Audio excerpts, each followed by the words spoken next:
السلام علیکم۔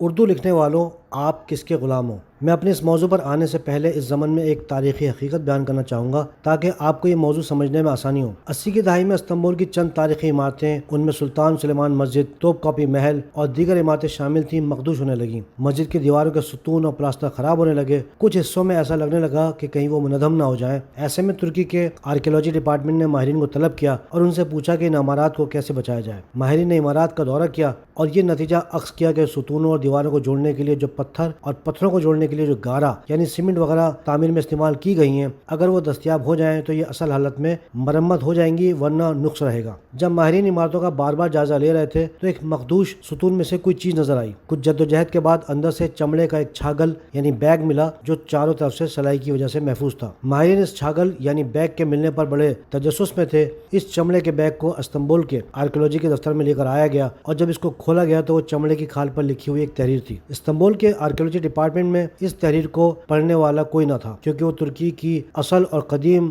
زبان یعنی عربی رسم الخط میں لکھی ہوئی 450 سال پرانی تحریر تھی۔ آخرکار استنبول یونیورسٹی کے ایک پروفیسر دستیاب ہوئے اور انہوں نے اس تحریر میں جو پڑھا تو لکھنے والے کے الفاظ کچھ یوں تھے: مجھے اندازہ ہے کہ جب یہ چمڑے کا بیگ آپ لوگوں کو ملے گا تو ہو سکتا ہے کہ اس عمارت کو بنے ہوئے 300 یا 400 سال یا اس سے زائد کا عرصہ گزر چکا ہوگا۔ شاید یہ عمارت مخدوش ہو چکی ہوگی۔ آپ لوگ یہ سوچ رہے ہوں گے کہ اس کو کیسے مرمت یا بحال کیا جائے، تو میں آپ کو بتانا چاہتا ہوں کہ اس کے پتھر میں نے ترکی کے فلا پہاڑ کے پتھروں کو تراش کر لگائے ہیں اور اس میں استعمال ہونے والا گارا فلا پہاڑ کے پتھروں کو پیس کر بنایا گیا ہے۔ اگر آپ یہ کریں گے تو آپ کی مشکل آسان ہو جائے گی اور عمارت کا کام بخوبی ہو سکے گا۔ آپ جانتے ہیں کہ تحریر لکھنے والے کون تھے؟ آپ کا نام تھا معمار سینان۔ وہ معمار سینان جو ترکی کی تاریخ کے سب سے کامیاب معمار یعنی آرکیٹیکچر تھے۔ آپ سلطنت عثمانیہ کے دور میں سن 1520 سے 1588 تک مصروف عمل رہے۔ استنبول اور دیگر شہروں میں جو آپ عمارتیں دیکھتے ہیں جس میں مساجد، توپ کاپی محل، سلطان سلیمان مسجد اور دیگر تمام کی تمام عمارتیں جو لگ بھگ 150 کے قریب ہیں، وہ معمار سینان کی نگرانی میں بنائی گئیں۔ یہ واقعہ بیان کرنے کا مقصد یہ ہے کہ ایک مسلم معمار کی نہ صرف عظمت کو بیان کیا جائے بلکہ ان کی دور اندیشی کو بھی بیان کیا جائے۔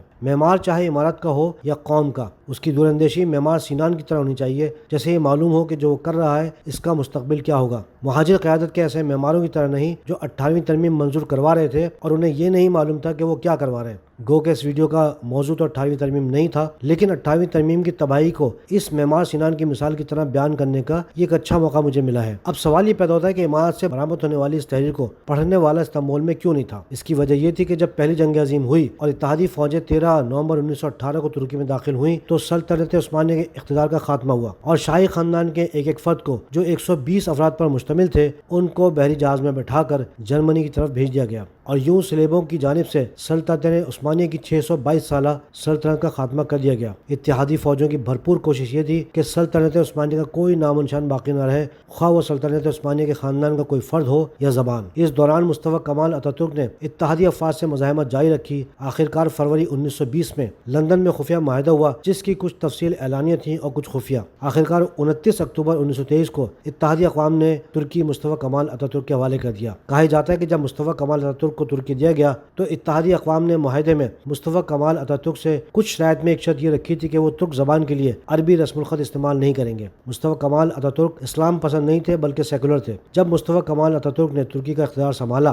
تو انہوں نے آتے ہی حکم جاری کیا کہ ترک زبان جو عربی رسم الخط میں لکھی جاتی تھی وہ لاطینی حروف تہجی میں لکھی جائے گی، جسے عرف عام میں رومن رسم الخط کہتے ہیں۔ فوری طور پر ایک کمیٹی بنائی گئی جس نے حروف تہجی ترتیب دیے اور تمام تعلیمی اداروں میں نیا رسم الخط 3 مہینے میں نافذ کر دیا گیا۔ ترک قوم کو اس کی کوئی وجہ نہیں بتائی گئی کیونکہ ترک قوم کی نظر میں مصطفی کمال اتاتürk تھے، یعنی ترکوں کے باپ۔ بعد کے ادوار میں ماہرین نے خود مختلف وجوہات تلاش کی۔ کچھ نے کہا کہ عربی حروف تہجی سے ترکی کے صحیح تلفظ کی ادائیگی نہیں ہو پاتی تھی۔ اگر یہ بات درست مان لی جائے تو ترک مملکت کے حکمران 1037 سے سن 1922 تک لگ بھگ 900 سال تک عربی رسم الخط کیسے استعمال کرتے رہے۔ اس ویڈیو میں یہ واقعہ بتانے کا مقصد یہ ہے کہ جب مصطفی کمال اتاتürk نے نیا رسم الخط متعارف کروایا تو ایک دم پوری ترک قوم ناخواندہ ہو گئی، یعنی لکھنے پڑھنے سے محروم۔ سب سے بڑا نقصان یہ ہوا کہ ترکی میں جو لاکھوں کتابیں اسلام یا مختلف موضوعات پر تھیں، اگلے 20-30 سال بعد ان کتابوں کو پڑھنے والے ہی ختم ہو چکے تھے۔ یہ رسم الخط کا معاہدہ تو مصطفی کمال اتاتürk نے غلامی میں ہونے کی وجہ سے قبول کیا،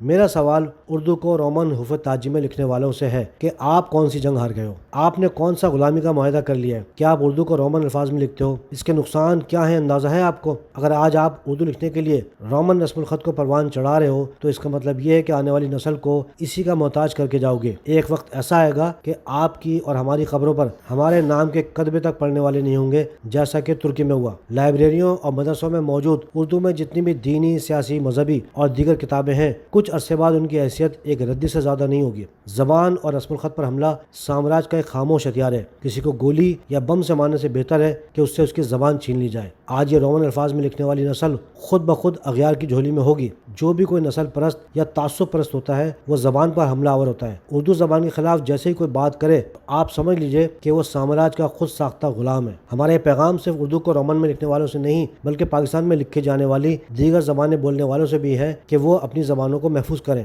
ہماری گزارش تمام محترم حضرات سے ہے کہ آپ تو ماشاءاللہ ایک آزاد قوم ہو، آپ نے تو کسی سے غلامی کا معاہدہ نہیں کیا۔ اپنے آپ پر مسلط کی ہوئی غلامی سے نجات حاصل کریں۔ اردو زبان رومن الفاظ میں نہیں، اردو حروف تہجی میں لکھیں اور اسی میں لکھنے کی ترغیب کریں۔ اللہ حافظ۔